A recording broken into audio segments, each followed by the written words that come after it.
دیرپا ترقی محفوظ ماحول سے جڑی ہے۔ پاک فوج محفوظ ماحول کے لیے ضروری ہر ممکن کوشش کرتی رہے گی۔ آئی ایس پی آر کے مطابق army chief general Qamar Javed Bajwa نے نیشنل ڈیفنس یونیورسٹی اسلام آباد کا دورہ کیا اور نیشنل سیکورٹی کے شرکاء سے خطاب اور پاکستان میں پائیدار امن پر اپنا ویژن دیا۔ آرمی چیف نے خطے کی سلامتی کی صورتحال پر اظہار خیال کیا اور کہا کہ اندرونی اور بیرونی چیلنج سے جامع قومی حکمت عملی کے متقاضی ہیں۔ ان چیلنج سے نمٹنے کے لیے ریاستی اداروں کا مضبوط ہونا ضروری ہے۔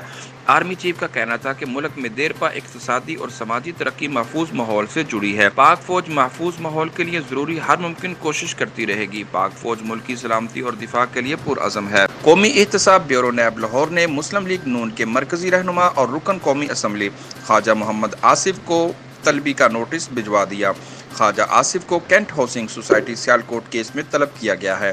خواجہ آصف پر عائد الزامات کی تفصیلات بھی سامنے آ گئی ہیں، جس کے مطابق کینٹ ہاؤسنگ سوسائٹی سیالکوٹ کی انتظامیہ کی ملی بھگت سے 137 کنال اراضی غیر قانونی فروخت کی گئی۔ خواجہ آصف نے سوسائٹی انتظامیہ کی ملی بھگت سے ان شہریوں کو زمینوں پر قبضہ کیا جنہوں نے کبھی سوسائٹی کو زمین فروخت نہیں کی۔ وفاقی وزیر منصوبہ بندی اسد عمر نے کہا کہ میرا جہانگیر ترین کا کوئی مقابلہ نہیں اور لوگوں کے درمیان مقابلہ ہوتا تھا۔ جب سے حکومت بنی ہے کسی کے پاس اتنا وقت نہیں ہے کہ آپس کے مقابلے جاری رکھ سکے۔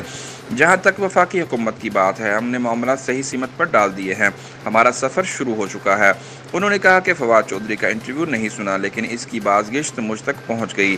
ان کے ساتھ کل میٹنگ تھی۔ کامیاب جوان کے حوالے سے ان کا انٹرویو سنا نہیں لیکن وہ جملہ جس پر سب سے زیادہ بات ہو رہی تھی اس کا پتہ چل گیا ہے۔ کیا آپ نے جہانگیر ترین کو نکلوایا؟ اس کے جواب میں انہوں نے کہا کہ میں اتنا طاقتور نہیں ہوں، ایسا بالکل بھی نہیں ہے۔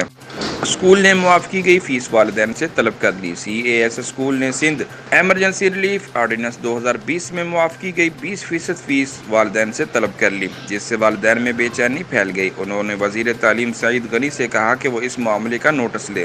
خط میں کہا گیا ہے کہ ہم سمجھتے ہیں کہ کچھ والدین پوری رقم ادا کرنا چاہتے ہیں تاکہ بعد کی تاریخ میں بقایا جات کی ادائیگی پر ان پر بوجھ نہ پڑے۔ وہ والدین التوا کا فائدہ اٹھانا چاہتے ہیں اور بعد میں بقایا جات ادا کر سکتے ہیں۔ یہاں یہ بتانا ضروری ہے کہ پچھلے سال 2019 اور 20 فیس میں کوئی اضافہ نہیں کیا گیا تھا۔ پاکستان مسلم لیگ نون کی ترجمان مریم اورنگزیب نے وزیر اعظم عمران خان کے دماغی معائنے کا مطالبہ کرتے ہوئے کہا کہ عمران کا ذہنی توازن ٹھیک نہیں، وہ قومی سلامتی کے لیے خطرہ ہے۔ عمران صاحب آپ عادی جھوٹے ہیں، عمران صاحب کا دماغی توازن ٹھیک نہیں۔